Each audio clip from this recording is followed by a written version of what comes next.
Ha sido muy enriquecedor toda esta serie de foros sobre denominaciones de origen, ¿no? Cómo las denominaciones de origen han logrado crecer económicamente y apoyar el desarrollo de comunidades en todo el mundo y las indicaciones geográficas. La protección de la propiedad industrial ha ayudado al desarrollo de comunidades, al desarrollo de productos de la más alta calidad y a la diferenciación mundial de estos productos. Hoy le queremos agradecer al Consejo Regulador del Tequila y al tequila como categoría global por juntarnos, por tenernos aquí, por ser el centro neurálgico del desarrollo de buenas prácticas en este sentido.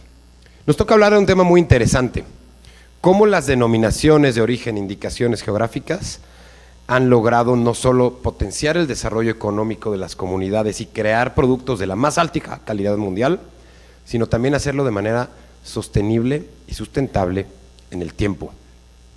Los temas, como dicen en inglés, ESG, o como se dice en español, ASG por sus siglas, son los factores de medio ambiente y las prácticas medioambientales, las prácticas sociales y las prácticas de gobernanza.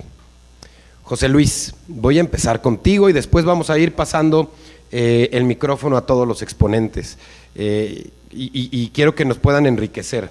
Tenemos al vino de La Rioja, al café de Colombia, al centro Mario Molina, tenemos al queso Beaufoy, ¿no? Y después Ivonne, me corriges la pronunciación, ¿no? Espirituosas España y Scotch Whisky Association. Es un panel muy rico en el que vamos a poder encontrar las mejores prácticas de sustentabilidad y sostenibilidad en nuestras cadenas en el mundo. Sin más, yo no quiero hablar más, porque creo que vienen a escuchar a nuestros expositores que tienen experiencias las mejores de todo el mundo. José Luis, comenzamos contigo. ¿Cómo hacen en La Rioja para ser sostenibles, sustentables y cuáles son las prácticas que podemos aprender de ustedes? Muchísimas gracias. Me voy a levantar. No sé si... sí. Bueno, buenos días a todos. Ya intervine ayer, pero no deja de ser una oportunidad para volver a felicitar al Consejo Regulador por su aniversario, a la denominación de origen tequila y sobre todo, en definitiva, por la organización de este foro y saludarles a ustedes y desear que tengan un buen día. A este respecto, y he estado escuchando el panel de esta mañana que insistía mucho en la parte medioambiental del desarrollo, yo voy a intentar alejarme un poco para no repetir los mismos elementos que yo creo que son preocupaciones comunes. Y en ese sentido, primero hablar de lo que es Rioja. Y esto tiene que ver con la sustentabilidad, con la perdurabilidad en el tiempo. Es decir, cómo se defiende una región de 340.000 habitantes. Posiblemente todos han leído algún cómic de Asterix y han visto cómo esa aldea se defiende, sobre todo porque tiene esa pócima mágica, que para nosotros es el vino de Rioja, que representa por ingresos directos e ingresos inducidos el 20% de la riqueza de la región. Con lo cual, ahí va la primera idea. La primera idea es que para sostener algo tiene que pesar, tiene que valer. No se sostiene el helio, no se sostiene algo que es etéreo, sino algo que realmente constituye un valor. Y Rioja lo tiene, ¿no? Me gustaría señalar, a veces lo explicamos, a veces no, hay un hito muy importante en Rioja en el año 2000. Nosotros llevamos ese apellido que a veces no se termina de entender, de calificada, que supone unos requisitos más exigentes en términos cualitativos y cuantitativos que el que se requiere para una denominación de origen, y uno de los elementos es la obligatoriedad del embotellado de Rioja en origen, es decir, todo el vino sale embotellado de la región. Esto no fue pacífico. Tuvimos enfrente, al final no dejamos de ver detrás un negocio, tuvimos enfrente a Bélgica, importadores que querían seguir haciendo negocio y que dentro del mercado único de la Unión Europea reclamaban el derecho a hacerlo, y finalmente esto terminó en los tribunales. Y los tribunales decidieron dar la razón a Rioja y entender la virtualidad de su requisito, que aunque establecía, esto es una sentencia de 16 de mayo del año 2000, aunque establecía que se trataba de una barrera a la libre circulación de las mercancías dentro de un mercado único, en ocasiones, y Rioja era un ejemplo, estaba justificado por el hecho de la protección del fondo de comercio que efectuaba y en el balanceo un interés general, el interés de los productores, que pesaba más que el interés comercial que pudiera tener otro ciudadano europeo. Con lo cual, esto fue un granito para conformar un gran ecosistema de Rioja. Hablamos de 14.000 viticultores, hablamos de más de 500 bodegas, pero déjenme que les diga que cuando pensamos en las bodegas, que posiblemente sea el referente, el último contacto con el mercado, hablamos de un ecosistema complejo, es decir, hablamos de grandes jugadores, pero como pueden ver en la transparencia, de más de 400 operadores que pusieron vino en el año 2023 en el mercado, por debajo de 500.000 de litros, e incluso se puede hacer un detalle para encontrar prácticamente la mitad de los operadores en Rioja vendiendo por debajo de los 50.000. Tenemos una decena de operadores que únicamente ponen 1.000 litros en el mercado, 1.500 botellas. Esto es una grandeza y una fortaleza en la denominación. Es parte de ese fondo de comercio a proteger, que en definitiva lo que ilustra es un proyecto común. Ayer hablaba de estrategia común, hoy diría proteger ese bien, ese fondo de comercio, por el valor que tiene y por cómo se beneficia todo el mundo de ese gran paraguas, ¿no? Hablaba también de la trascendencia económica que tiene, el alto nivel de notoriedad a nivel mundial, una presencia importante en México, que es el país fuera de España donde más cuota de mercado tenemos, y finalmente una gran ventana de generación de ingresos complementarios hasta alcanzar ese 20% que es el enoturismo. Estamos rozando la cifra de 1 millón de visitantes, somos ambiciosos de cara al 2025 y nuestro objetivo al final es abrir la ventana y ofrecer a cada uno de los visitantes aquello que está buscando, aquello que en definitiva le satisface, con una especialización de nuestros operadores en diferentes materias, ¿no? Tenemos datos muy significativos. Tenemos el restaurante Estrella Michelin, 2 estrellas Michelin, en el pueblo con menor número de habitantes, yo diría, de todos los reconocidos. Un pueblo de apenas 50 habitantes, donde tenemos un restaurante que ha conseguido su 2ª estrella ahora. Con lo cual, hablamos de que ese fondo de comercio, que esa reputación se construye sobre una serie de elementos que estamos llamados a proteger, ¿no? Por eso la primera idea sería la protección de ese fondo de comercio. La segunda idea, que para mí también tiene que ver con la sostenibilidad, es la fijación de la población en el ámbito rural. Hablamos de 144 municipios, esos 340.000 habitantes, pero la mitad están en la capital de la región. El resto están diseminados en municipios muy pequeños y, curiosamente, esta es una noticia de prensa riojana hace relativamente poco, son los municipios que no solo retienen la población, sino que consiguen que su población crezca.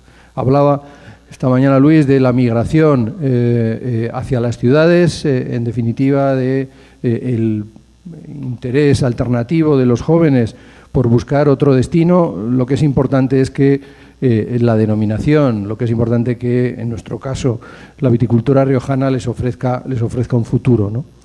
Y sí que es cierto y lo traía aquí casi rescatado del borrador, ahora ya publicado, que se habla de sostenibilidad por primera vez en la regulación europea y se invita a que sean factores a incluir, pero no solo se habla del cambio climático, no solo se habla de la reducción de plaguicidas, se habla también de empleo justo, se habla también de generación de riqueza, se habla también del mantenimiento de rentas. Eso es parte de la sostenibilidad, que no deja de ser un hito.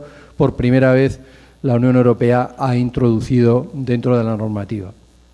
Y por dar algunas pinceladas, yo creo que además por relajar un poco la presentación, más fotografías que explicaciones, ¿de qué hablamos cuando hablamos de esa protección, de ese fondo de comercio?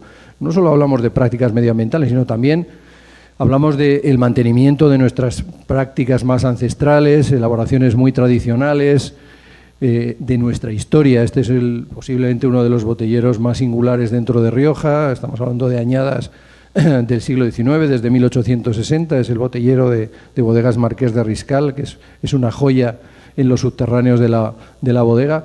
Y cómo no, también insistimos, aparte de ser trayecto del Camino de Santiago, el origen, la cuna del castellano, en un monasterio en el norte de la región donde aparecieron los primeros textos. Es evidente que no nació como si fuera un manantial, y hay diseminación de pruebas del castellano en diferentes puntos, también en Castilla y León, pero en este códice emilianense, en este códice del monasterio que hay en San Millán de la Cogolla, en el norte de la región, es donde por primera vez se encuentra un texto con sentido, una construcción, una sintaxis, en esas notas que ponían los monjes en el lateral. Estamos hablando del año 992 y estamos hablando también, en cuanto a la protección, esto es una anécdota, pero que está saliendo en prensa ahora, de que no tenemos el códice, lo tiene el Gobierno Central en la Real Academia de la Historia y estamos peleando con el Gobierno Central para que el códice esté donde se escribió,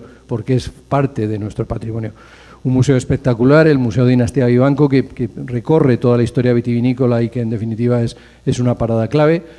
Es evidente, como digo, que también hay prácticas medioambientales que se están desarrollando, incluso recurriendo a antiguos laboreos, más vanguardistas para respetar la orografía del suelo, este cultivo siguiendo la traza en Keyline. Esto es una plantación de bodega roda para minimizar la erosión y aprovechar al máximo los elementos naturales. Hablaba ayer de algunos proyectos relacionados con el cambio climático, modelos preventivos y predictivos que estamos desarrollando, auxiliados por expertos externos y, en definitiva, potenciando las posibilidades que nos da la inteligencia artificial en la actualidad. La conciencia también en cuanto a, me paso muy deprisa, pero la conciencia también en cuanto a la integración de las energías renovables, y ahora daré una pincelada sobre eso porque sería mi último mensaje. Hemos dado ejemplo en el propio Consejo Regulador, en nuestras oficinas tenemos un abastecimiento de más de 1/3 de la energía mediante paneles solares, y en ese sentido también las últimas construcciones, ahí estamos viendo de un grupo andaluz, Bodegas Veronia, de González Vías, bodegas que se integran perfectamente en el medio ambiente. La otra bodega es de Pernod Ricard, o Bodegas Baigorri en Rioja Alavesa, como hay un respeto sostenido del paisaje, y ese paisaje para nosotros es un valor fundamental. Aquí estamos viendo a Álvaro Palacios, es un afamado bodeguero riojano que lidera una plataforma que hemos impulsado para la defensa de nuestro paisaje y, en definitiva, contra una implantación indiscriminada de las nuevas energías renovables, fundamentalmente eólicas y fotovoltaicas. En ese sentido, y recupero esta foto es de una bodega de Rioja Alavesa, el Grupo Barón de Ley, el Coto, que tiene distribuidos viñedos por toda la región. Este viñedo es uno de los viñedos donde tenemos plantaciones más elevadas en Rioja, uno de los elementos que también se busca, plantaciones en altura, 900 metros, pero verán ustedes que está condenado por molinos de viento que además están inutilizados, es decir, no están repotenciados, el mantenimiento es costoso, con lo cual es mucho más fácil el plantar estos molinos en otro sitio, con lo cual una finca preciosa de 90 hectáreas mata su visión con esta implantación de molinos, como digo, sin que obedezca a una ordenación. De hecho, pues bueno, esto está surgiendo ahora mismo y hay un movimiento importante. Compartimos también preocupación con Jerez de que esto no se puede planificar así, no puede estar al albur de los intereses que puedan tener diferentes entidades. Entendemos que, en definitiva, esta energía tiene que venir, pero tiene que respetar nuestros activos. Y en ese sentido, y también es importante para afrontar esta sostenibilidad, el alineamiento de intereses, hemos conseguido el Gobierno de La Rioja, una de las 3 comunidades por las que se entiende nuestra denominación. El 70% de la denominación está en esta comunidad. Esta comunidad es la primera en España que ha promulgado una ley que ha parado todas las iniciativas a nivel regional. Es una ley de medidas temporales y que determina que no habrá autorización para nuevos proyectos en tanto en cuanto no exista una ley del paisaje en La Rioja que, evidentemente, como parte de sus elementos, contemple también un plan de integración para la energía y el clima, es decir, no dar la espalda, pero sí, en definitiva, no morder la mano que te da de comer. No en vano, como digo, la prensa se ha hecho eco de la paralización de un montón de solicitudes. Evidentemente, en el otro lado de la mesa no tenemos gran alegría de los operadores que las quieren implantar, pero si queremos algo sostenible, si queremos algo que tenga futuro, si queremos seguir incrementando esa cifra de visitantes, si queremos seguir haciendo de Rioja un sitio paradisíaco para visitar, para disfrutar, para entrar en contacto con la gente, es necesario que existan unas reglas de juego claras y evidentemente hay recorrido más que suficiente para compatibilizar los dos intereses. De cualquier forma, y esta sí es la última idea, esta mañana también se hablaba de diferentes iniciativas, hablaba Luis Emper del plan que han impulsado. Todo esto que yo he presentado son iniciativas, pero el gran reto como denominación de origen es un plan coordinado, el alineamiento de intereses. Y para eso lo que hemos desarrollado durante el año pasado, y este va a ser nuestro principio de hoja de ruta, es un diagnóstico de la situación real en Rioja. Es decir, ese tipo de prácticas que hemos visto, a qué nivel de implantación existen, qué posibilidades existen de maximizarlas y qué interés tiene para el colectivo en general. Para eso, con un carácter muy novedoso, en vez de proceder a encuestas o en definitiva a una respuesta voluntaria, hicimos un muestreo aleatorio hasta de 300 operadores, 200 viticultores de diferentes tamaños y 100 bodegas, para obtener una foto real de lo que estaba ocurriendo allí y tener un punto de partida sólido para avanzar en un aspecto que evidentemente se preocupa, y termino con ello, de lo medioambiental, pero que no debe descuidar que lo que sujetemos pese, que haya economía, que haya integración social, que haya empleo. El enoturismo para nosotros está generando ahora por encima de los 700 empleos, una actividad que hace unos años era impensable que generase este nivel de involucración, y en ese sentido es importante por ello que mantengamos estos valores para que realmente luego también nos podamos cuidar de lo que también es importante, que es lo medioambiental, pero con algo que podamos legar a generaciones futuras. Muchas gracias.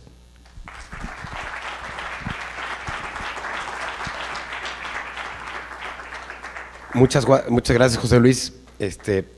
Me quedo con ese mensaje de que no podemos ver al futuro si no recordamos y tenemos presente nuestro pasado y nuestros orígenes. Y muy interesante lo que hacen en La Rioja. Paso con María José. María José, cuéntanos un poco de lo que hacen en Colombia, con Café de Colombia. Muchísimas gracias, buenos días para todos. Yo no solo quiero contarles lo que hacemos desde la Federación Nacional de Cafeteros en representación de los productores, de la asociación que representa a los productores en términos de sostenibilidad, pero quiero hablar también de desafíos, y empiezo por decirles que la sostenibilidad es parte clave y fundamental de la estrategia de valor del Café de Colombia. Entendemos que sin sostenibilidad no hay futuro para la caficultura, y esto responde a los múltiples retos. La política de sostenibilidad que tiene la Federación Nacional de Cafeteros se basa en 4 ejes: el eje económico, el ambiental, el social y por supuesto el de gobernanza. Y acá empiezo a hablar sobre los retos. Quizá para contexto de todos, la caficultura en Colombia está esencialmente compuesta por pequeños productores, son productores que no tienen más de media hectárea, y que eso per se los hace estar en condiciones que son un reto, su sustentabilidad económica per se. Y ayer lo comentábamos en el panel anterior y lo mencioné, y es que si bien el Café de Colombia se destaca por su calidad y su origen, y lo hace merecedor en los mercados de una prima y de un reconocimiento de un precio más elevado, el reto gigante en términos económicos es que muchas veces esa retribución o ese pago al productor apenas cubre sus costos de producción. En ese orden de ideas, para nosotros es fundamental trabajar en políticas que rentabilicen la caficultura y la haga sostenible en el tiempo. Si los productores no reciben una compensación justa, van a migrar a cualquier otro tipo de cultivo, y ahí hay un riesgo enorme.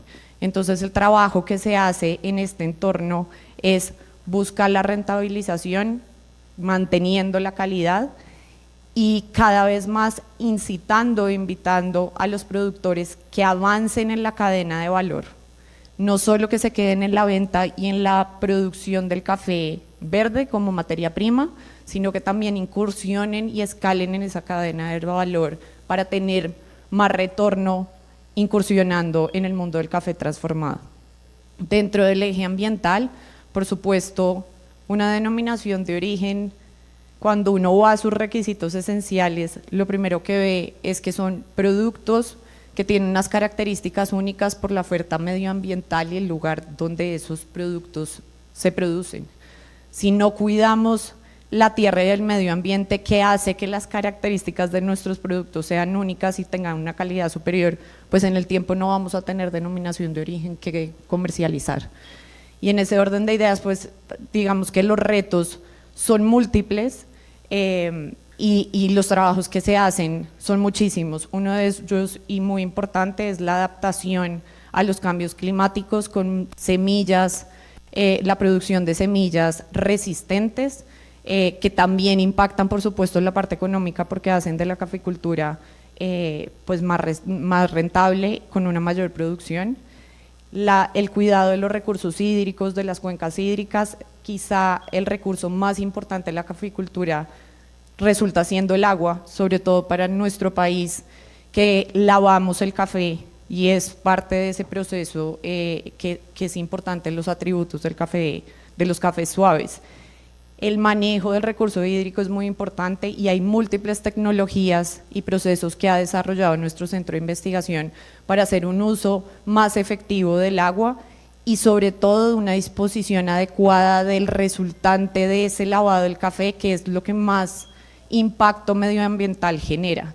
La disposición adecuada de las aguas mieles resultantes de la transformación del café es importantísimo para la conservación de los suelos, de las cuencas hídricas y por supuesto la reforestación.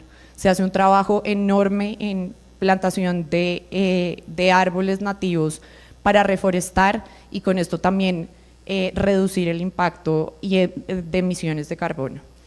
En el eje social, yo creo que esto lo compartimos todos y ya lo han mencionado, quizá el reto más importante que tenemos las denominaciones de origen y las agroindustriales es cómo garantizar en el tiempo que los jóvenes se interesen por estos proyectos productivos. En un país como el nuestro, pues los jóvenes están migrando buscando otras oportunidades y no les interesa volver al campo.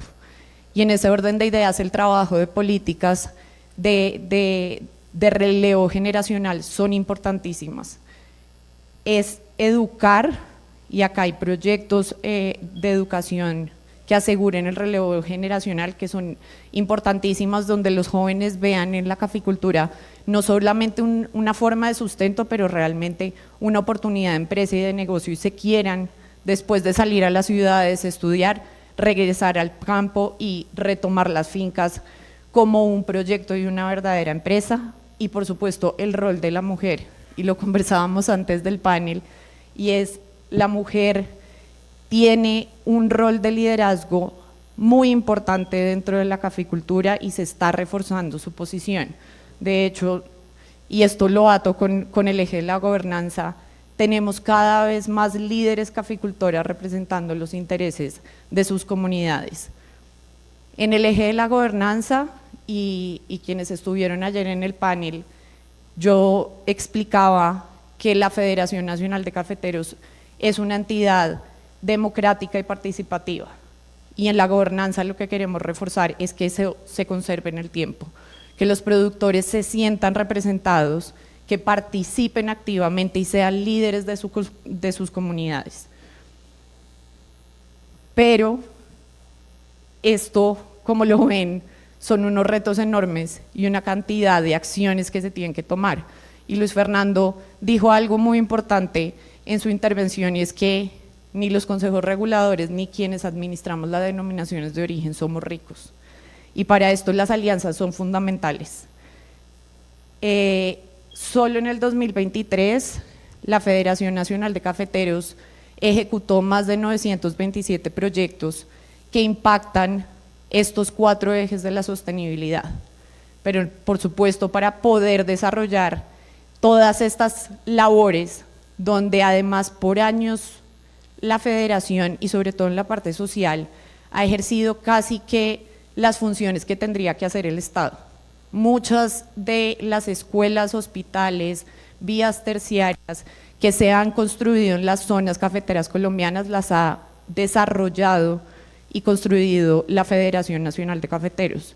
Y pues por supuesto, para poder lograr esto, pues se requieren muchos recursos, y acá quiero exaltar el poder de las alianzas, no solamente con el sector privado y la misma cadena productiva. Los grandes compradores de café de Colombia, empresas como Nestlé, como Starbucks, es un aliado esencial, porque ellos están reinvirtiendo en proyectos de sostenibilidad como parte de sus políticas de responsabilidad social, pero sobre todo también la articulación con el sector público.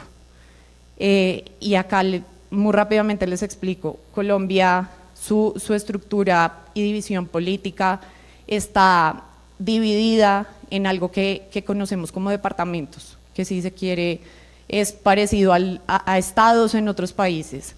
Cada uno de estos departamentos tiene un gobierno autónomo con unos recursos asignados, y muchas de estas que nosotros llamamos gobernaciones tienen asignado unos recursos de regalías. Las alianzas que hace la federación, y ustedes pueden ver acá la cifra, el 22% de los recursos que se destinan a estos proyectos provienen del sector público, de esas alianzas con los entes estatales. ¿Y cómo se ha distribuido pues la inversión? Y estos son cifras del año pasado, en estos 4 ejes. Pues como ustedes pueden ver, hay una inversión muy importante del 48.4% en el eje económico, y esto es esencial. Una de las preguntas que nos llegó al preparar el panel es cómo balancear la sostenibilidad, el cuidado del medio ambiente, el desarrollo social con la parte económica, y acá pues como pueden ver, y lo digo, si no hay rentabilidad en la caficultura, simplemente el negocio se va a acabar, y en países como el nuestro la migración a otro tipo de cultivos, incluso los ilegales, hay un riesgo importantísimo. Entonces hay una inversión muy grande en renovación de los cafetales, en hacer nuestros cultivos más productivos y sostenibles.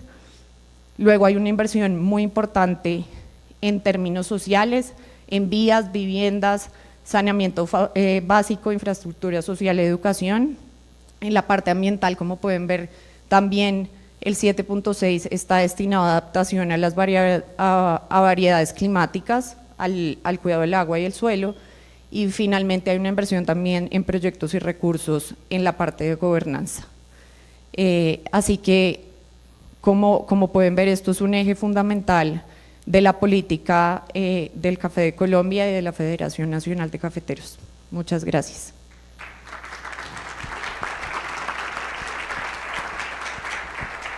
María José, muchas felicidades por todo el trabajo que hace la Federación Nacional de Cafeteros de Colombia. ¿Sí lo dije bien? Y lo vamos a resumir así: la unión hace la fuerza. Está claro que hay un plan estratégico, pero sin una unión y sin unir las voluntades no se podría lograr. Y en una cosa nos parecemos mucho con el tequila. Tequila tenemos más o menos 40,000 productores de agave. De esos 40,000, 37,000 productores tienen menos de 50,000 plantas, son microproductores. Y por supuesto que es difícil tener una rentabilidad, pero el éxito es que la tengan, y que la tengan con la unión entre productores, el sector primario y la transformación ya del sector secundario, autoridades y academia. Así se ha logrado el éxito, y creo que podemos aprender mucho de ustedes también y de este plan tan robusto que han logrado implementar. Graciela, bienvenida. Graciela, desde su experiencia en el Centro Mario Molina, nos va a hablar de mejores prácticas.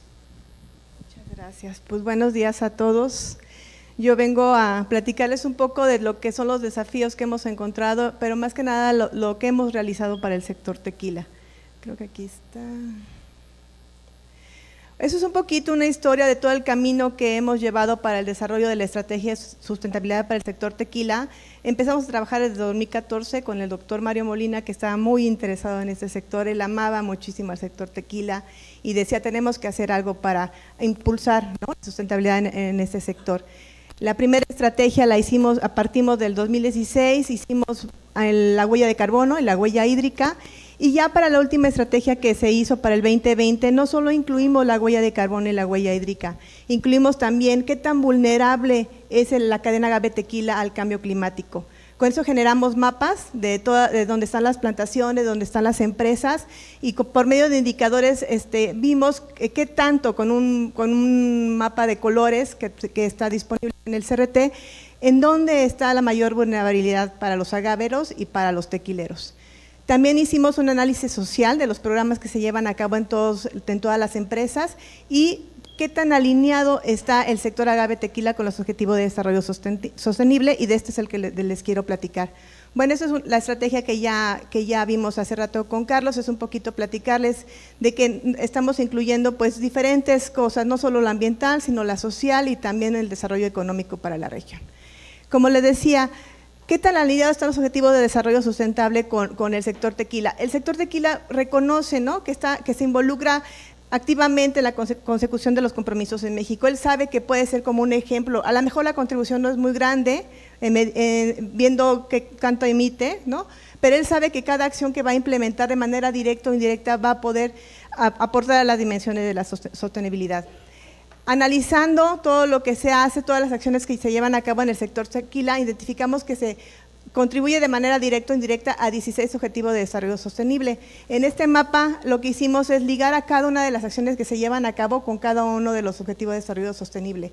Está el ambiental, está el de la pobreza, bueno, no voy a explicar cada uno de ellos, pero creo que sí es importante que vean que este sector puede llegar a ser un ejemplo para otros sectores, ¿no?, y su contribución es muy importante.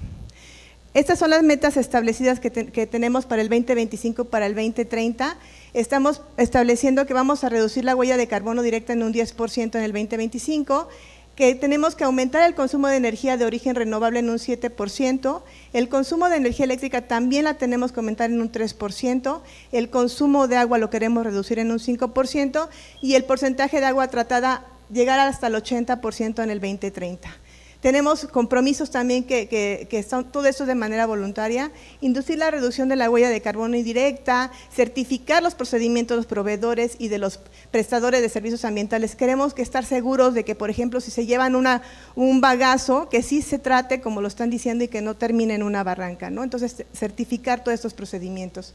Crear una cadena de suministro sustentable, dando prioridad a los suministros locales para reducir la huella y también que sean de fuentes renovables y que sean certificadas. Elaborar una ruta sectorial de descarbonización para el cumplimiento de las metas establecidas, un plan de acción climática y de adaptación, elaborar la curva de costos marginales, buscar qué estrategias son las más costo eficientes. No nada más, sabemos que luego llegan y nos ofrecen muchas estrategias que pueden ser muy buenas, pero no sabemos cuánto reducen o cuánto contribuyen a las metas de mitigación. Entonces, crear esta curva de costos marginales. Diseñar indicadores que permitan el seguimiento. Estamos hablando desde la mañana de que hay que tener indicadores, ¿no? No solo es medir, no solo es cuantificar, sino contar con indicadores para darle seguimiento a todas las metas. Y pues tratar de seguir impulsando esta alineación con los ODS. Nos falta todavía contribuir al 1, al 2, al 5, al 10 y al 15. Entonces, pues son como los compromisos principales que tenemos para el sector tequila. Entre los indicadores que estamos trabajando, algunos ya vamos más avanzados que otros, sabemos que a algunos nos falta mucho avance. Está la huella de carbono, las emisiones a contaminantes, criterio para también la calidad del aire, la gestión del agua, la gestión de la energía, la gestión de los insumos y de los residuos y también empezar a impulsar el transporte eficiente. Para la parte de lo que es la parte social, pues el empleo justo, que ya toda la mañana también hemos estado platicando, la igualdad de género. Sabemos que es un tema que también hay que tomar en cuenta, lo platicábamos hace rato y creo que es muy importante impulsar ese tema dentro de las empresas tequileras, dentro de la empresa agavera. Oportunidades de mejora para los trabajadores en la cadena agave tequila y oportunidades de mejora también para las comunidades y apoyo a personas vulnerables y la inclusión financiera. En la parte de gobernanza, pues el plan de gestión de sostenibilidad, que como les digo, ya estamos un poco más avanzado, medir los posibles impactos sociales, los impactos ambientales y los impactos económicos.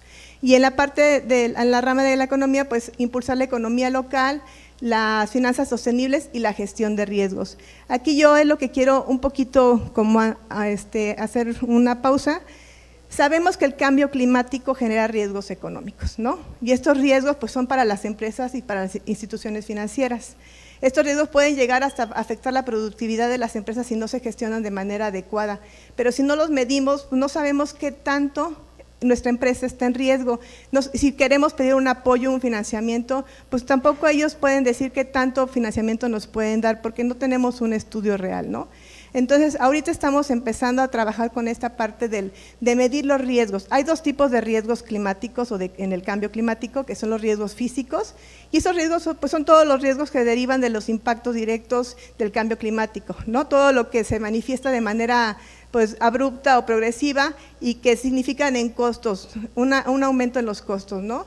Son los daños físicos que afectan la capacidad productiva de las empresas. Y los riesgos de transición pues son los que se derivan por todos los cambios regulatorios y tecnológicos. Sabemos que va a haber un impuesto al carbono en Jalisco y nos gustaría saber qué tanto se arriesga mi empresa o qué tanto va a afectar a mi productividad, ¿no? Eso también es una parte que se mide con los riesgos de transición. Entonces, yo lo que les quiero, como el mensaje que les quiero dar, es importante empezar a medir y empezar a ver cómo están esos riesgos. ¿Por qué? Porque viene un tema de las finanzas sostenibles. Esta gestión de riesgo, es la base para lo de las finanzas sostenibles. Entonces, sí es importante que las empresas, el gobierno y todas las instituciones financieras pues empiecen a ver este tema. En México ya existe una taxonomía sostenible, se dio a conocer apenas en marzo del año pasado, y esta taxonomía sostenible toma en cuenta 6 sectores económicos y 124 actividades, y los temas que toma para ver si es cierto que esa actividad es sostenible es mitigación, adaptación, igualdad de género y no daño significativo. Dentro de esas actividades está el cultivo de agaves alcoholeros, ¿sí?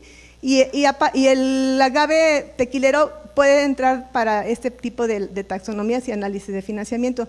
Si vemos los criterios que describen la taxonomía, podemos decir que el agave sí es una plantación sostenible. Podemos ver que ahí están los criterios mínimos para determinarlo, ¿no?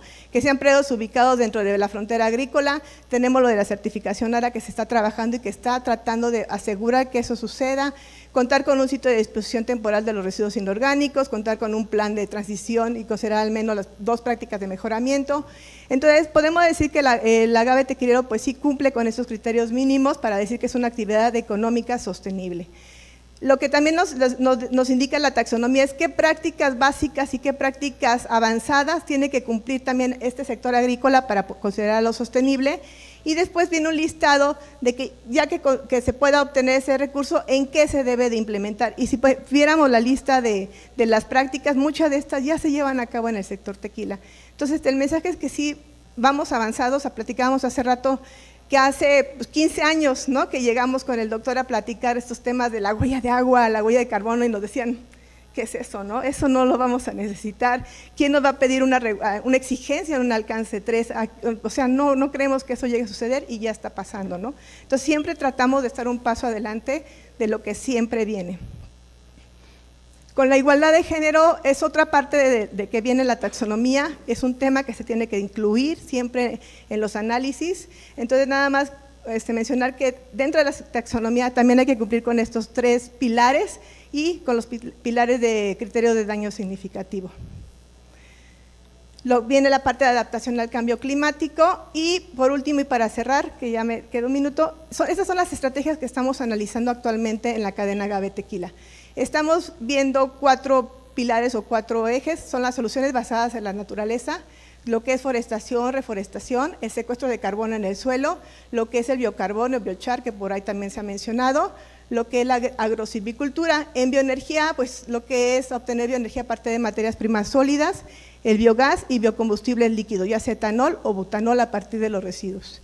El uso eficiente del agua, buscar más opciones de tratamiento integral del agua residual y el aprovechamiento del agua tratada. Y por último, pues crear las alianzas estratégicas para la reducción de emisiones de alcance 3, que como sabemos pues son muy importantes siempre en la medición de la huella de carbono. Y pues sería todo. Muchísimas gracias.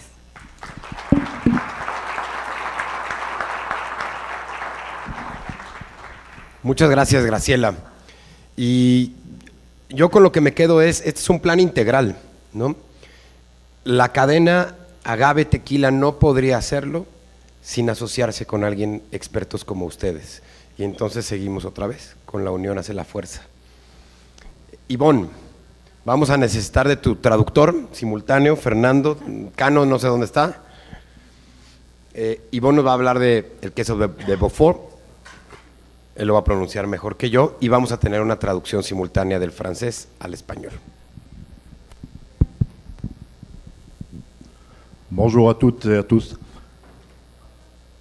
10 minutes, c'est le temps que j'ai pour vous raconter comment un produit qui aurait dû disparaître, comment un fromage qui aurait dû disparaître du paysage français est devenu le leader et permet de rémunérer le lait au niveau le plus élevé certainement du monde. Y buenos días a todos. Tenemos 10 minutos y es un gran desafío para compartir la experiencia de esta denominación de origen del Beaufort, un queso sumamente importante, conocido, y adelante con la presentación. S'il vous plaît. Alors plutôt que de faire des grands discours, on a un petit montage qui est plutôt en image. Comment ? Ici. Voilà, simplement pour vous situer la région du Beaufort. Si vous connaissez très peu la France, situé que c'est juste à côté du Mont Blanc et contre la frontière italienne. Vemos en la imagen el mapa de la región de Beaufort. Para explicar, está en la parte sudeste de Francia, entre la frontera de Italia y prácticamente al lado de la región del Monte Blanco. C'est une appellation depuis 1968. Ça comprend toute la partie de la haute montagne du département de la Savoie. C'est les 2/3 du département, pour à peu près 12-13 000 vaches laitières et 400 exploitations. Prácticamente la denominación de origen Beaufort fue reconocido en el año de 1968, incluye distintas áreas geográficas o municipalidades, principalmente la región de Beaufortin y Tarentaise. Prácticamente se agrupan 450,000 hectáreas con una equivalencia de 630,000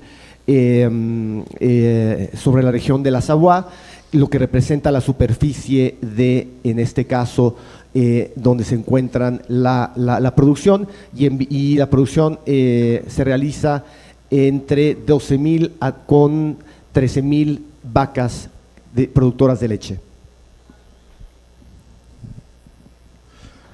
On va rentrer plus directement dans les chiffres de la coopérative, qui est la première coopérative de la zone Beaufort. Il y a 8 coopératives sur l'ensemble de la zone. Vamos a entrar prácticamente a los datos de las actividades de la cooperativa de Beaufort. C'est à peu près 14 millions de litres de lait, c'est 182 producteurs. On ne va pas passer tous les chiffres. C'est 32 000 meules de Beaufort, une meule c'est 40 kilos. Las cifras importantes a tener en cuenta: 14 millones de litros de leche producidos, 182 productores de Beaufort, y se producen alrededor de 32,500 bolas o formas del queso francés, que tiene un promedio de peso de 40 kilos.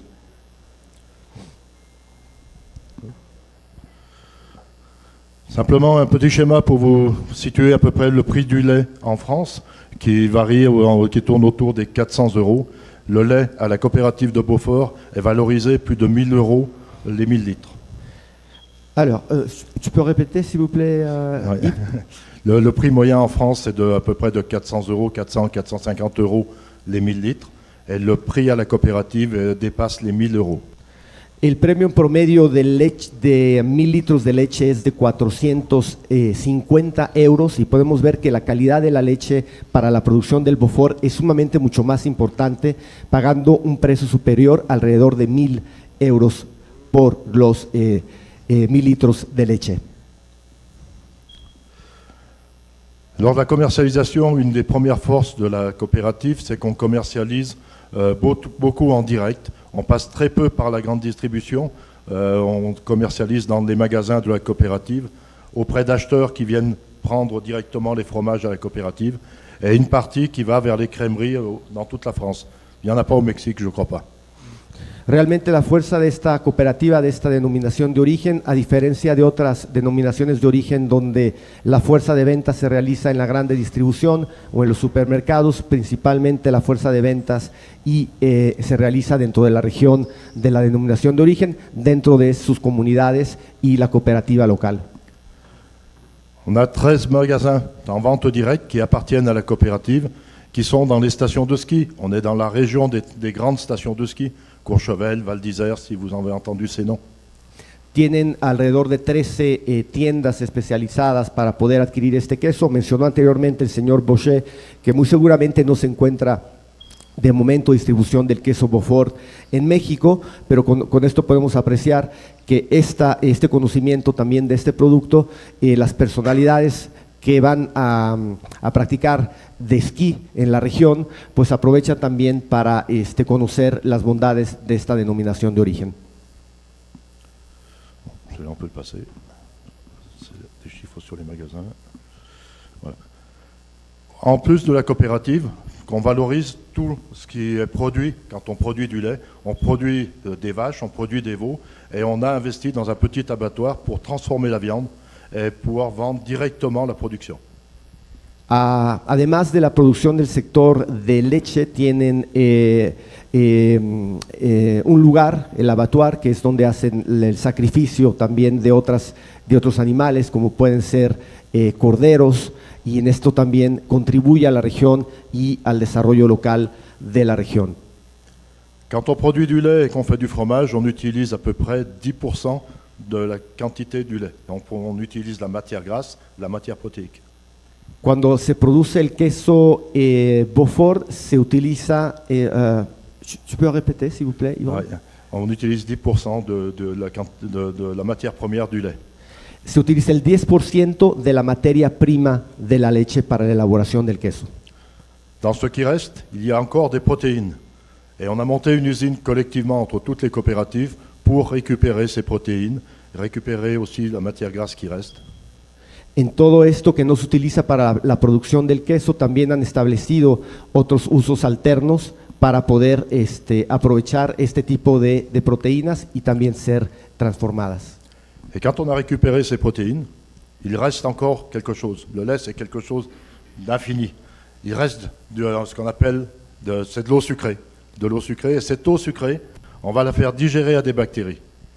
Y una vez que estas proteínas son utilizadas, la leche tiene muchas bondades y ellos utilizan todavía más esta agua dulce que todavía queda como producto derivado de la leche, también para otro tipo de utilización.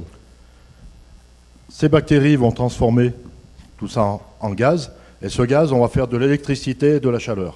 Y este remanente, que es esta agua dulce, produce bacterias que son utilizadas también de manera energética para producir energía. On est la seule usine en France qui produit plus d'énergie qu'elle en consomme.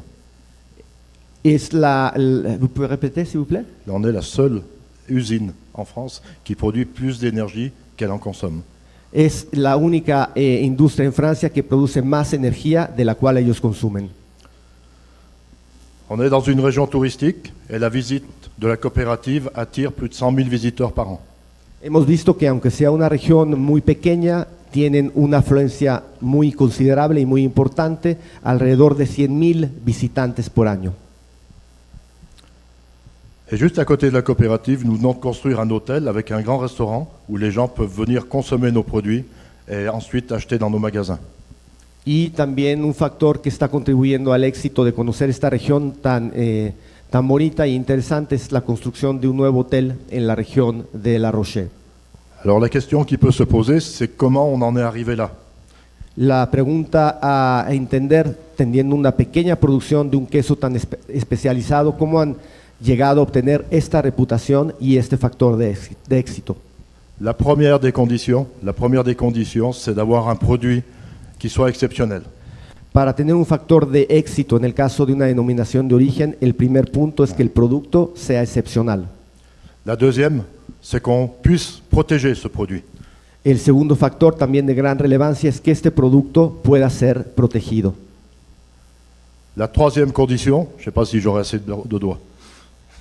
La tercera condición, dice el señor de Beaufort, que no sé si le van a alcanzar los dedos de la mano, pero que va a intentar ser breve. La troisième condition, désolé. La troisième condition, c'est qu'il y ait un collectif suffisamment important de personnes qui croient au produit et qui se battent pour développer ce produit. La tercera condición, también sumamente importante, que exista, como lo hemos visto con el café de Colombia, con La Rioja, un colectivo sumamente importante que estén comprometidos en la calidad, en la gestión y en la protección del producto. On en est à la quatrième, il me reste un doigt. Le queda todavía una condición más antes de perder la mano, los dedos de la mano. Derrière ce collectif, ce qui est quelque chose qu'on oublie souvent et qui est très important, c'est qu'il faut qu'il y ait des leaders. Muy importante que para poder cumplir las tres condiciones anteriores, no debemos olvidar que tiene que haber un factor de liderazgo. Et ces leaders doivent être au service du collectif et pas à leur service. Muy importante, este líder tiene que estar al servicio de la colectividad y no por un beneficio personal. Et puis enfin, pour le petit doigt qui reste, Y para acabar con el último dedo de la mano que le queda al señor Bochet, il faut assurer le renouvellement des générations et il faut s'assurer que les jeunes aient une place à part entière dans le produit et dans la gestion du produit. y muy importante, estamos hablando de productos con una larga historia y larga tradición, por eso es sumamente importante que las nuevas generaciones también empiecen a estar vinculadas, en este caso, dentro de la producción de este queso tan emblemático, para poder garantizar que esta historia siga en el futuro durante muchos años más. Pour cela, tous les jeunes qui rentrent dans la filière suivent une formation. Yes, okay. Por esta razón, muy importante, cualquier trabajador que inicia sus actividades dentro de la filiera sigue una formación muy específica en este sentido. Ils peuvent ensuite rentrer dans un conseil jeunes entrants, Tienen la capacidad inclusive de tomar cargos de relevancia dentro de un consejo organizado por ellos mismos, qui travaillent sur les mêmes sujets que le conseil d'administration et que les aînés. que este consejo creado para los jóvenes tienen la posibilidad de retomar y discutir las mismas actividades que discute el consejo de dirección del sindicato. Et 2 fois par an, on réunit les deux conseils et on discute ensemble. Y algo sumamente interesante e innovativo, 2 veces por año, ambos consejos, el consejo del sindicato y este consejo compuesto de esta nueva generación, se reúnen y discuten los temas estratégicos. Quand vous allez sortir de cette pièce, vous allez oublier tout ce que je vous ai dit. Y bueno, cuando ustedes van a salir de esta sala, seguramente van a olvidar todo lo que les comenté esta mañana. Mais rappelez-vous une seule chose, et rappelez-vous-en, quand on ne fait pas pour les autres, on ne fait pas pour soi. Donc algo muy importante a tener en cuenta es que primero hay que pensar en la colectividad antes de pensar por uno mismo, y este es el factor de espíritu, comunidad, democracia, integración, para tener un producto tan emblemático que pueda ser conocido. Merci. Muchas gracias.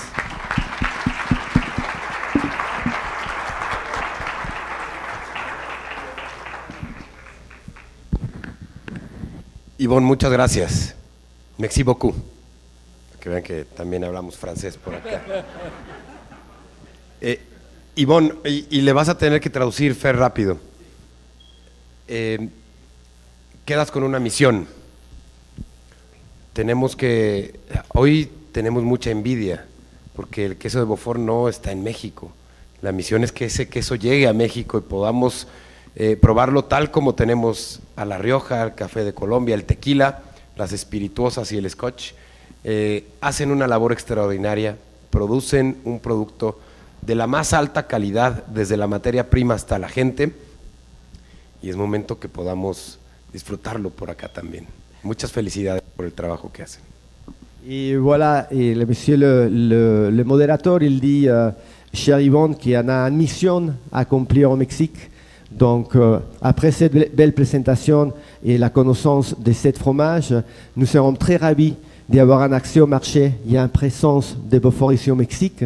Donc, nous reconnaissons l'effort, la tradition, et pourquoi pas un jour, dans ce cadre de tradition, que les Beaufort soient bien représentés au Mexique. Pour nous, sera un honneur de plus le connaître et le partager ici. Toca el turno para España, de nueva cuenta, Bosco. España es un país muy conocido por sus vinos y por sus indicaciones geográficas, por su jamón, por sus quesos. Pero también es un país muy rico en bebidas espirituosas. Y Bosco nos va a presentar un poco la historia de sustentabilidad de las espirituosas en España. Muchas gracias, buenos días. Enhorabuena, por supuesto, al Consejo Regulador de Tequila por estos 30 años. Espero que podamos seguir viniendo otros 30 y alguno más. Y la idea es hablar de la sostenibilidad a través del etiquetado, dejando 3 reflexiones. La primera, la necesidad de convertir necesidades en una oportunidad.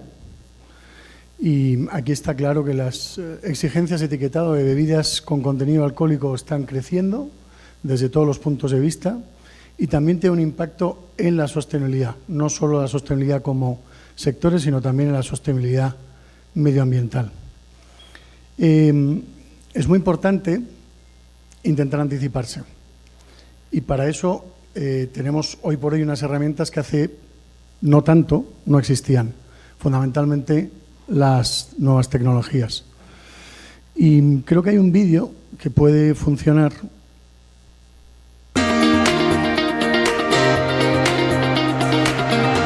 Los consumidores siempre están en el centro para todos los que formamos parte del sector de las bebidas espirituosas. Fruto de la observación de sus necesidades y aspiraciones, hemos analizado sus comportamientos y el uso generalizado del móvil para obtener información. Los códigos QR se han convertido desde el COVID en una herramienta fundamental para obtener y transmitir información. En España el 96% de la población tiene móvil, siendo esta la ratio más alta de todo el mundo. El uso de teléfonos inteligentes en España es el más alto de Europa, por lo que esta herramienta es la mejor manera de trasladar la información al consumidor. Este sistema es además la tendencia en la mayoría de proyectos europeos, donde la complejidad de la información exige el uso de esta tecnología. De esta forma la información es 100% accesible y sostenible, y en la forma preferida por el consumidor. Desde ahora, las nuevas etiquetas contendrán información de los 3 pilares: nutrición, salud y sostenibilidad. Hoy en día, este compromiso ya es una realidad.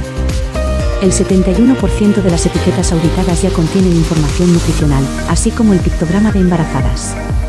El 30% incluyen un QR para acceder a un universo de información. Un modelo normalizado, aportando información en los ámbitos de nutrición, salud y sostenibilidad.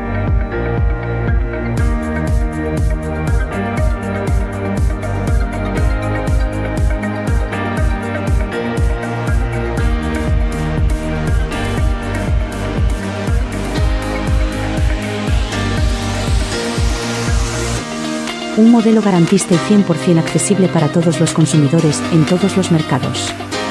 Reforzando el compromiso con el consumidor.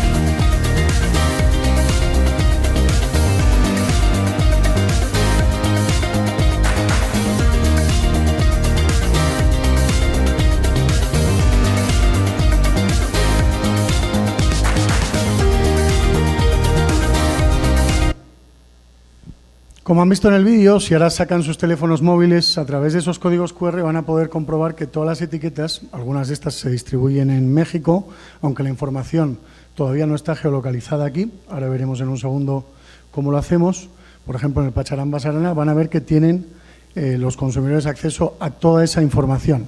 Nutrición, calorías, ingredientes, referencias sobre salud, consumo responsable, incluso una derivación a las pautas de nuestro Ministerio de Sanidad. Y luego una parte muy importante de sostenibilidad. Si lo sacan lo verán. Y todo esto es importante, les decía antes, por intentar hacer de la necesidad de virtud, porque esto es exactamente lo que están haciendo los gobiernos de la mayoría de los países. Lo hacen precisamente porque cuando la información es compleja y cuando tienen que acceder a un montón de consumidores, están optando por un código QR. Ese código de rápida respuesta se utiliza, por ejemplo, en el caso de España, para toda la información de los medicamentos. Esta es la página web del Ministerio de Sanidad. Y esto es lo que nos encontramos también en las farmacias cuando vamos a adquirir esos medicamentos. Y esto es importante porque si no, tendríamos esos anuncios de la letra pequeña y cada uno necesitamos saber si ese medicamento nos puede afectar y en qué manera. también se está utilizando por nada más y nada menos el ojo que todo lo ve, en nuestro caso la agencia tributaria. Y por lo tanto, ellos que no se equivocan porque necesitan recaudar, están utilizando también el código QR para las inspecciones a las grandes corporaciones, también a pequeñas empresas, y dentro de muy poco estará también disponible para los consumidores individuales. Y este es un ejemplo de lo que va a ocurrir en París en prácticamente unas semanas, unos meses. Va a hacer falta un código QR para acceder a todo el estadio, toda la zona olímpica, los Juegos de París. Desde Espirituosos consideramos, y aprovecho para hilarlo con la anterior ponencia, que hay que liderar, y parte del liderazgo es anticipación. Y eso es lo que hemos hecho desde el sector. No hay ninguna norma a nivel europeo e internacional que nos lo pida, pero nos parece fundamental dar nosotros el paso. Y luego, por supuesto, a partir de esa parte, hacer un enfoque, por supuesto, siempre en los temas de salud asociados a un consumo responsable, pero siempre en la parte de sostenibilidad, que es lo que hoy nos concitaba aquí. Por aquí podemos informar a los consumidores de cómo reciclar nuestras botellas.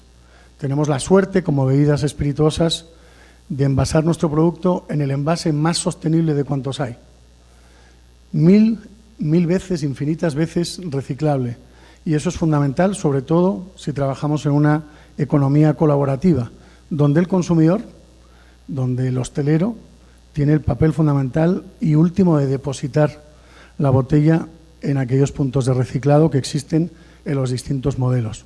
En nuestro caso, en España, en Europa, es un modelo eficiente, es un modelo útil, es un modelo de economía circular que les doy algunos datos. En España, que tenemos, hay otros como países en Europa como Alemania que se llevan la fama de cumplir escrupulosamente, pues nuestra tasa de reciclado es superior a la de Alemania, gracias a este sistema integrado de gestión, y estamos cumpliendo ya la tasa que tendríamos que cumplir en 2030. Esto es base también a esa anticipación y a ese liderazgo que también en el ámbito de sostenibilidad hemos querido imprimir desde el principio. Prácticamente se depositan 6.000 envases por minuto en España y para nosotros eso es, desde luego, también una clave de éxito y eficacia. Pero también es una respuesta inteligente a los retos que tenemos planteados. Esto es solo en Europa. Hablamos de mercado común, Unión Europea, pero desgraciadamente no está tan unida y no es tan mercado único, porque son ejemplos de qué está pasando, por ejemplo, en Italia, en España y otros países con respecto a la normativa para el reciclado de vidrio. Si tuviéramos que hacer una etiqueta, que es lo que se persigue para cada uno de los mercados, estaríamos generando una enorme ineficiencia. Y además, esa ineficiencia tiene un impacto de sostenibilidad medioambiental. Las etiquetas necesitan tintas y a partir de esas tintas estamos generando un impacto negativo. Todo esto es perfectamente sustituible con el QR. Fíjense que hay además distintos colores de contenedores. Lo que para nosotros es verde, en otros sitios como en Italia es amarillo o es marrón. Y lo que para nosotros es amarillo, para los plásticos, por ejemplo, en otros países pasa exactamente lo contrario. Sería una locura tener que hacer una etiqueta para cada uno de los mercados. Con lo cual es muy importante el tener una herramienta como la nuestra, que sea accesible a todos los consumidores en todos los mercados, que sea, desde luego, geolocalizable para que a partir de esa tecnología permitamos viajar a la etiqueta y cumplir la normativa de ese envase en cada uno de los mercados. Y una última idea, que para nosotros es fundamental. A partir de esa conversión de la necesidad en oportunidad, a partir de esa visión de anticipación y de liderazgo, la tercera es poder compartirlo con todos ustedes para que entre todos formemos un planeta y un impacto mejor. Muchísimas gracias. Muchas gracias, Bosco. Dos palabras que resumen tu participación: liderazgo y anticipación. Y ese liderazgo que están teniendo y esa anticipación que están teniendo, estoy seguro que no solo va a mitigar a las espirituosas en España de muchos riesgos regulatorios, ideológicos y otras cosas, también va a ayudar a que este mundo sea cada vez más verde y cada vez mejor, y que el crecimiento de las espirituosas sea sostenible en el tiempo. Mark, bienvenido. Last but not least, como dicen en inglés, nos presentará las acciones de sostenibilidad de la Scotch Whisky Association y la cadena. Gracias. Hola a todo el mundo. Muchas gracias al CRT por la invitación. Hace 20 años que estuve la última vez acá en Guadalajara. Es un gran placer, un gran honor estar con ustedes. Yo sé varias cosas. Uno, que somos bienes, y estoy el último de 6 personas hablando. Yo tengo mi PowerPoint allá, que ustedes pueden asistir, pero creo que ustedes les preferirían no hacer ese tipo de cosas, porque si no, ustedes van a dormir un poco. Eso no es la idea. Vamos a hacer algo un poco interactivo, ¿no?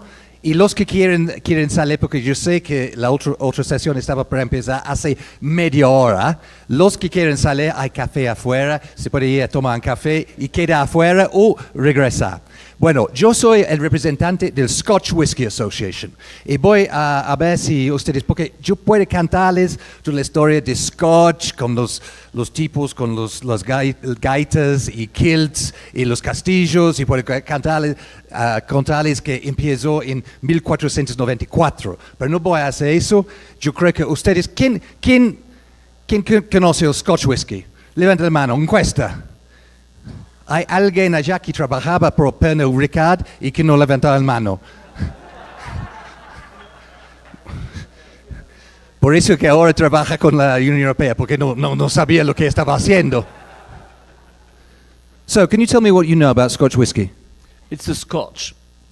Is it the best whisky in the world? Can I have a joker? Yes. Of course. Este es algo importante, ¿no? Cuando estamos hablando de las indicaciones geográficas. No estamos acá para competir, estamos acá para colaborar. Eso fue algo muy importante que dijo el representante de la FAO, que creo que se fue a tomar un café ahora. Pero es muy importante que tenemos una visión global de las indicaciones geográficas. No solamente es interesante la historia de cada uno de las indicaciones geográficas, pero tenemos que pensar largo. Por eso que fue importante esta reunión de origen ayer, ¿no? Tenemos que pensar en lo local, las comunidades. Hemos escuchado la importancia que estamos todos dentro, parte de nuestras comunidades. Tequila hace eso muy bien, cognac hace eso muy bien. Pero es que los quesos también hacen eso muy bien. Tenemos que tener el apoyo de nuestras comunidades locales, tenemos que agir con el apoyo de las comunidades locales, tenemos que contribuir a las comunidades locales. Eso es muy importante. Hay que tener relevancia en las comunidades locales, tenemos que tener impacto local. También nacional. Yo vengo de Escocia. Tengo que decirle un secreto, no soy escocés, soy inglés. Pero sí. Y yo sé que los gobiernos locales a veces no entienden lo que hay afuera de la capital. No entienden lo que hay afuera de Londres. Escocia está muy lejos, ¿no? Y sabe que hace mucho frío, que es verdad. Entonces tenemos que tener una comprensión de nuestros gobiernos nacionales. Pagamos impuestos. Somos un parte súper importante del poder blando de nuestro país. Ustedes piensen en Scotch, piensen en Escocia, turismo, igual en tequila. Si yo digo tequila en cualquier país del mundo, por supuesto, ¿saben? México es un gran éxito del poder blando. También tenemos que, yo les digo una cosa para dar una comparación. Ustedes conocen el Premier League, ¿no? Premier League está en Inglaterra, pero tiene muchos jugadores de todo el mundo, hay interés de todo el mundo. Y si ustedes quieren ir a jugar a Manchester City o Manchester United, tienen que ir hasta Manchester, ¿no? Y igual con el Scotch. Hay mucha gente que le gusta tomar un tipo de Scotch de una destilería particular. ¿Y qué quieren hacer? Quieren compartir la experiencia de tomar quieren visitar la destilería y quieren ir, por ejemplo, a una isla en Escocia o a tequila, cognac. Tenemos que aprovechar de esta cosa de cómo contamos las historias de las indicaciones geográficas. Tenemos también que compartir nuestra experiencia entre todos nosotros. Y este es el tercer nivel, es la internacional. Somos muy importantes locales, ¿no? Pero somos internacionales. Tequila, escuchamos ayer que tequila, 85% de la producción de tequila va por todo el mundo. Tiene mucha inversión extranjera. Nosotros iguales. Tenemos empresas francesas, empresas de Estados Unidos, tenemos empresas mexicanas, no en Escocia, en Irlanda del Norte. Es un escenario global. Por eso que es importante que agimos en este escenario global y intercambiamos experiencias también, que es súper importante. Y por eso que estamos acá, todos. Yo vengo de Escocia hasta Guadalajara. Un tip, no hagan tránsito por Dallas. Yo pasé una noche terrible en un motel al lado de la calle en Dallas y yo estaba mandando WhatsApp a mi mujer para decir, no sé si voy a llegar a Guadalajara. Pero bueno, acá estamos. Y porque tenemos mucha experiencia para compartir entre nosotros. El nivel internacional también es importante porque es en este nivel internacional que se comparte, que se cree las reglas del juego internacional. Escuchamos del FAO, escuchamos el Origen, cómo tenemos una estructura internacional para proteger las indicaciones geográficas. Y yo diría algo además sobre este tema, que algunas veces las personas dicen, no, las indicaciones geográficas, son para alentar el proteccionismo. Justo al contrario. Vemos que las indicaciones geográficas son para proteger la cultura local, las economías locales, pero también para promover el comercio libre en todo el mundo. Dependemos del comercio libre. En mi caso, 90% del scotch que nosotros producimos se exporta a 180 países en todo el mundo. Somos sumamente globales y sumamente dependientes de libre comercio, y cuando hay disputas de comercio, somos nosotros que estamos afectados. Y es algo que es muy importante, yo creo que por muchas indicaciones geográficas, que sí hay, por ejemplo, un problema con acero y tal, y hay un país que pone los aranceles más altos, la retribución viene sobre nosotros, porque somos simbólicos, ¿no? Scotch simbólico de Escocia, tequila de México, y nuestros amigos, Rafael, puede contar una historia sobre lo que está pasando ahora con cognac y China. Tenemos que pensar conjuntamente cómo vamos a agir juntos para proteger no solamente las indicaciones geográficas, para proteger el comercio mundial, internacional, súper importante. Yo no voy a hablar mucho más porque yo sé que ustedes quieren terminar, pero también yo diría otra cosa sobre la sostenibilidad. Hay que ver justo todas las cosas en una visión holística. Y necesitamos pensar en la sostenibilidad, como otros han dicho, sostenibilidad ambiental, sostenibilidad social, y sostenibilidad económica. Necesitamos de todos, porque si nuestras empresas no son sostenibles así económicamente, va a caer todo, va a tener un efecto muy mal sobre la comunidad. Porque yo creo acá, tenemos mucha experiencia en lo que se llama storytelling, contar la historia. Tenemos que contar la historia que es muy importante para los consumidores. Los consumidores quieren escuchar una historia, 1 minuto. Quieren escuchar una historia muy corta. Es importante que nuestra historia contiene las acciones que estamos haciendo en términos de proteger el ambiente y apoyar los locales. Y yo diría, bueno, ya pasé el tiempo hace 1 hora, pero yo diría una cosa más que es súper importante, y yo no me recuerdo quién dijo eso, yo creo que fue a lo mejor el representante de la tequila, es que no es suficiente hablar sobre lo que estamos haciendo para proteger el ambiente, sostenibilidad, y acá es nuestra declaración para el COP 26, 27 y 28. No, eso es fácil. Las palabras siempre son fáciles, pero tenemos que colaborar y tenemos que intercambiar experiencias y tenemos que agir, tenemos que hacer cosas. Y muchas veces esas cosas no van a funcionar, pero es solamente con el fracaso que vamos a llegar así a hacer progreso, a llegar al net zero. Y yo terminaré con unas palabras muy queridas, es que la clave es colaboración. Como dijo Vicente Fernández, no hay que llegar primero, pero hay que saber llegar. Bueno, gracias.